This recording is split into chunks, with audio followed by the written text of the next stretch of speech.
ನೋಡಿ. ಹಾಗೆಯೇ ಇದು ಬಂದು ನಿಮಗೆ 20 ಡೇಸ್ ಮರಿ, 22 ದಿನ ಮರಿಗಳು ಇವೆಲ್ಲ ನೋಡಿ ಯಾವ ರೀತಿ ಇದ್ದಾವೆ ಇವೆಲ್ಲ. ಸೊ ಹಾಗೆಯೇ ಬನ್ನಿ ನೋಡಿ, ಇಲ್ಲೊಂದು 7 ಮರಿ ಇದೆ, ತೋರಿಸ್ತೀನಿ ನೋಡಿ. ಇವೆಲ್ಲ 7 ಮರಿ ಬಂದು 2 ತಿಂಗಳು ಮರಿ. ನೋಡಿದ್ರಲ್ಲ ನಮ್ಮ ಕೋಳಿಗಳ ಬೆಳವಣಿಗೆ ಯಾವ ರೀತಿ ಇದ್ದಾವೆ ಅಂತ. ಸೊ ಈ ಥರ ಬೆಳವಣಿಗೆ ಯಾಕಪ್ಪ ಅಂದರೆ ನೋಡಿ, ಇಲ್ಲೆರಡು ಮರಿ ಹೋಗ್ತೈತೆ, ಇವೆಲ್ಲ ಬಂದು 2 ತಿಂಗಳ ಮರಿ, 2 ತಿಂಗಳು 3 ತಿಂಗಳ ಮರಿಗಳವೆಲ್ಲ ನೋಡಿ. ಇವೆಲ್ಲ ನೋಡಿದ್ರಲ್ಲ, ಡೇ 1ಇಂದ ಹಿಡಿದು ನಾನಾದರೆ 2 ತಿಂಗಳು ಮರಿ ಗಂಟೆ 3 ತಿಂಗಳು ಮರಿ ಗಂಟೆ ತೋರಿಸಿದ್ದೀನಿ. ಸೊ ನಮ್ಮವು ಏನಕ್ಕಪ್ಪ, ಕೆಲವೊಂದು ಕಡೆ ನೋಡಿರ್ಬೋದು ನೀವು, ನಮ್ದು 2 ತಿಂಗಳು ಮರಿ ತೋರಿಸಲ್ಲ, ಆ ಥರ ಮರಿಗಳೇ 1 ತಿಂಗಳು ಮರಿ ಇರ್ತವೆ.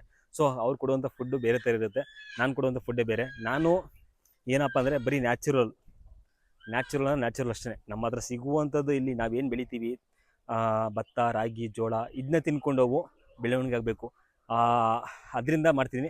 ಸೊ ಅದರಿಂದ ನಮ್ಮ ಕೋಳಿಗಳಲ್ಲಿ ತುಂಬ ಲೇಟು ಬೆಳವಣಿಗೆ ಆಗೋದು, ಮತ್ತು ಸೇಲೇಬಲ್ ಕೂಡ ಲೇಟು. ನೋಡಿದ್ರಲ್ಲ, ಇಷ್ಟರಲ್ಲಿ ಯಾವುದು ಇಷ್ಟ ಆಯಿತು ನಿಮಗೆ? 1 ತಿಂಗಳು ಮರಿನ, ಡೇ ಮರಿನ, ನಾನು ಕೊಟ್ಟಿರೋ ಇನ್ಫಾರ್ಮೇಷನ್ ಕರೆಕ್ಟಾಗಿದೆಯಾ ಅನ್ನೋದು, ಏನಾದರೂ ಮಿಸ್ಟೇಕ್ ಇದ್ದರೆ ಕಮೆಂಟಾಗಿ ತಿಳಿಸ್ಕೊಡಿ. ಬಾಯ್.